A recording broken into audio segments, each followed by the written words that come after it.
When you're looking at something important to you, maybe it's a project you've spearheaded, or how your team is functioning, or even just trying to figure out if your own efforts are really paying off, and you're left with that nagging question, is this actually performing well? It's surprisingly tricky sometimes to pin down what good even looks like, Yeah.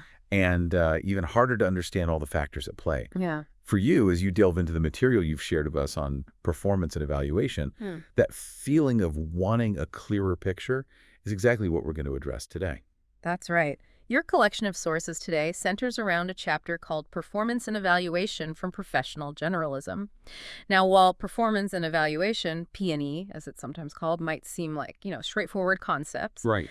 our aim in this deep dive is really to uncover some of the more unexpected layers and provide you with let's say, a robust framework for understanding how we judge success in various situations. And what's really fascinating about this particular chapter, I thought, is that it doesn't just exist in isolation.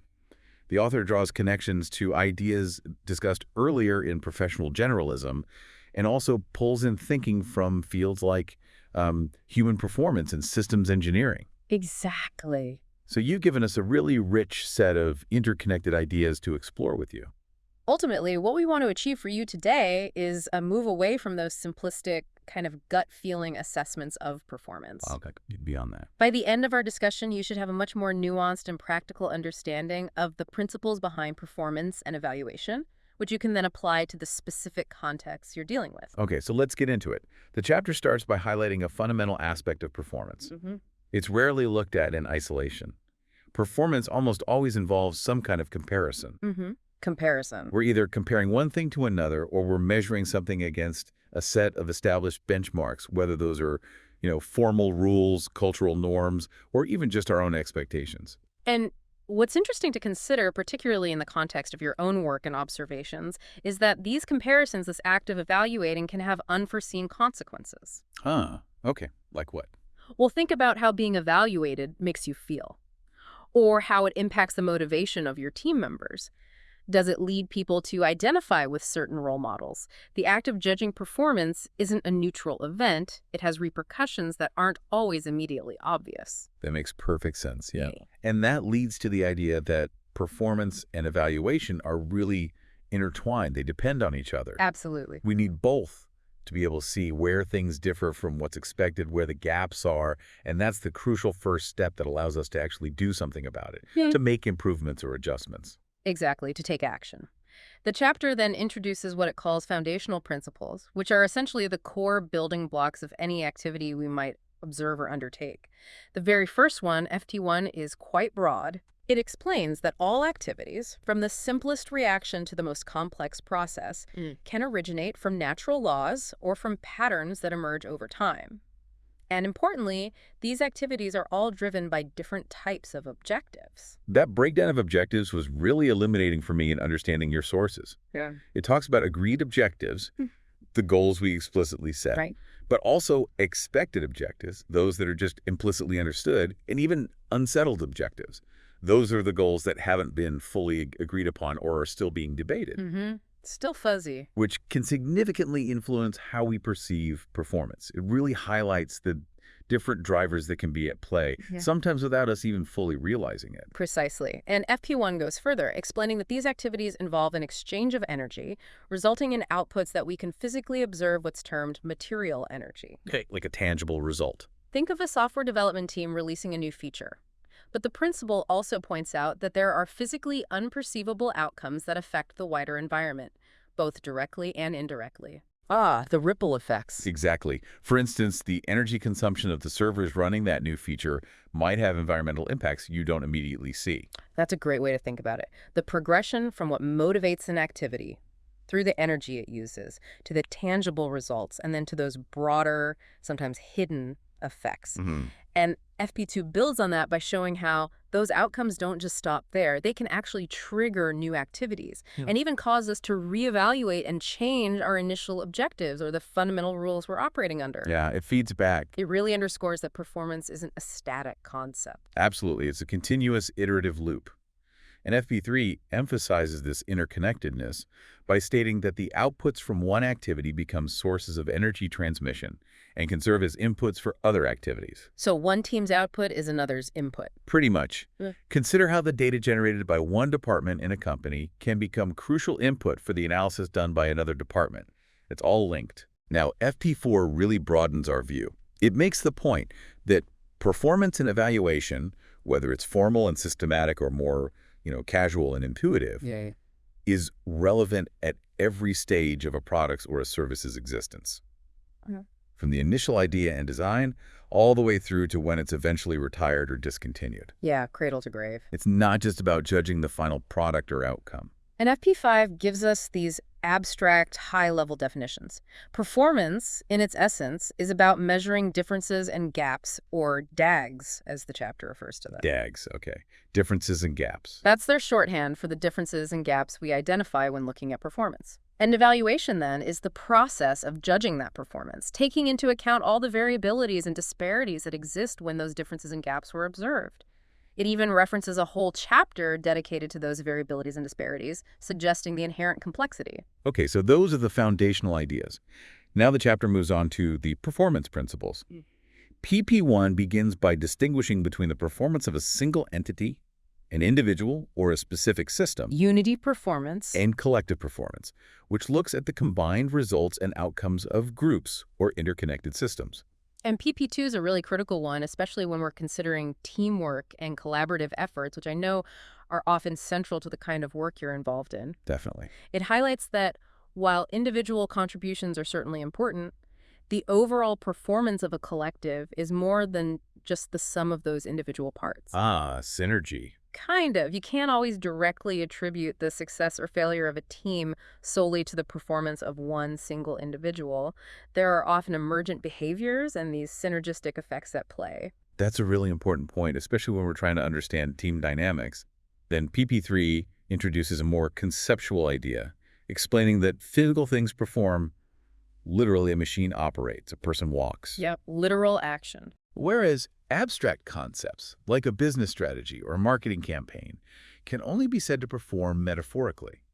It reminds us that the language we use, it matters. The language we use to describe performance in different contexts needs to be considered carefully. Yeah.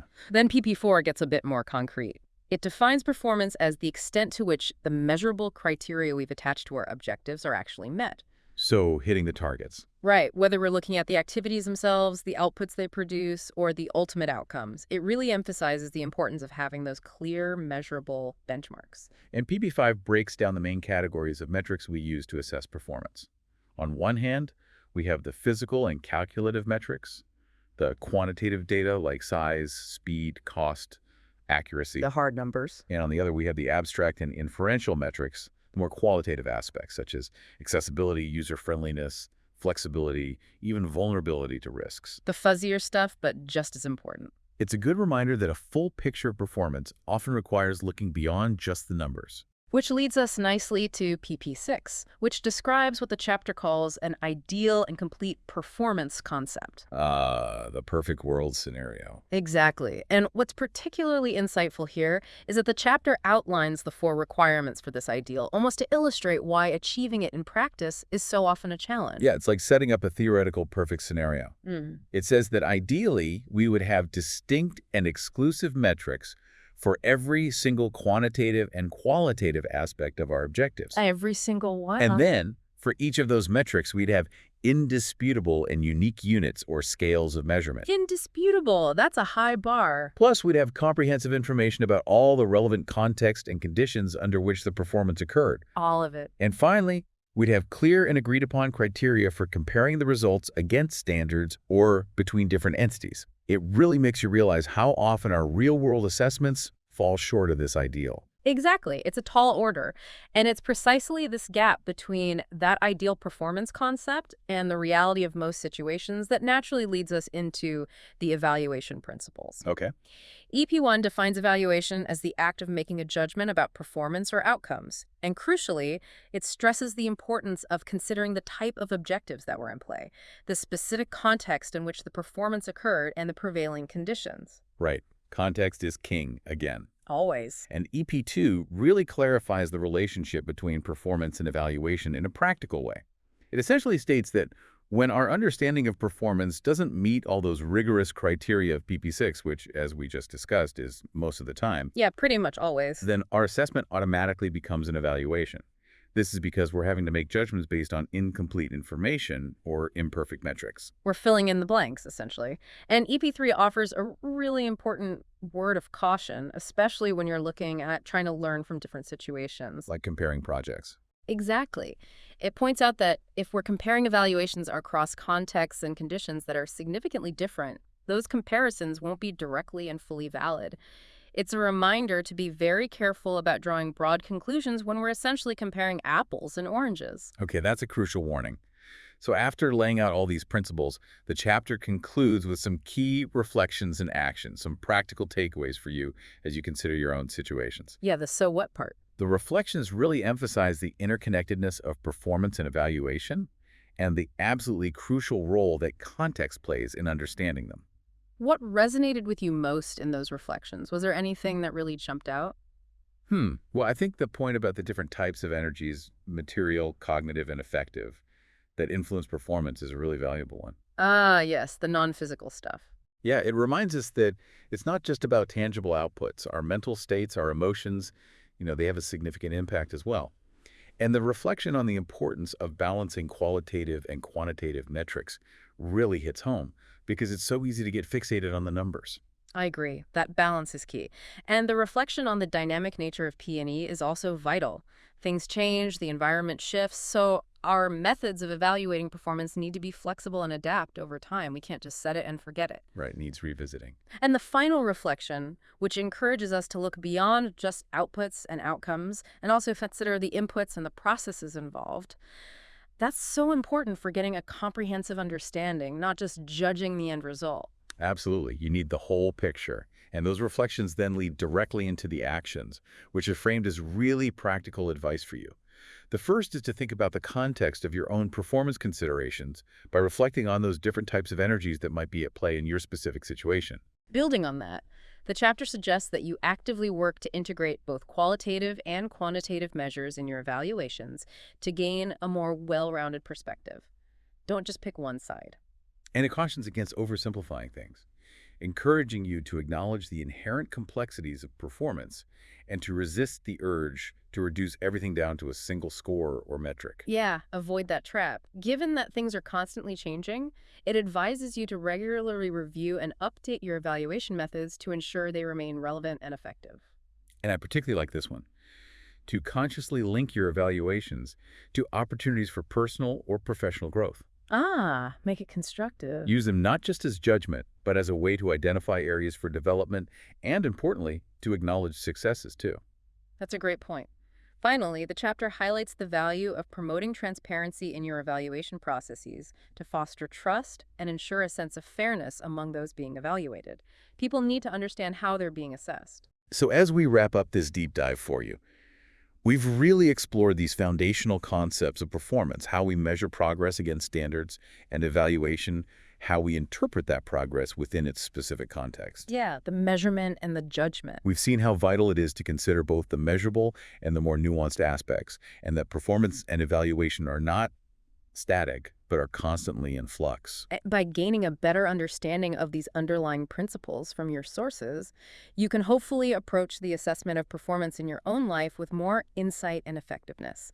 It allows you to look beyond superficial judgments and really understand the driving forces behind results. And maybe feel less overwhelmed. Hopefully, and see where meaningful improvements can be made without feeling overwhelmed by the complexity. Yeah. So thinking about all these principles we discussed, the significance of context, the different types of metrics, the ever-evolving nature of evaluation, what's one assumption you might have been making about performance in a particular area of your life that you now see in a different light? It certainly gives me some food for thought.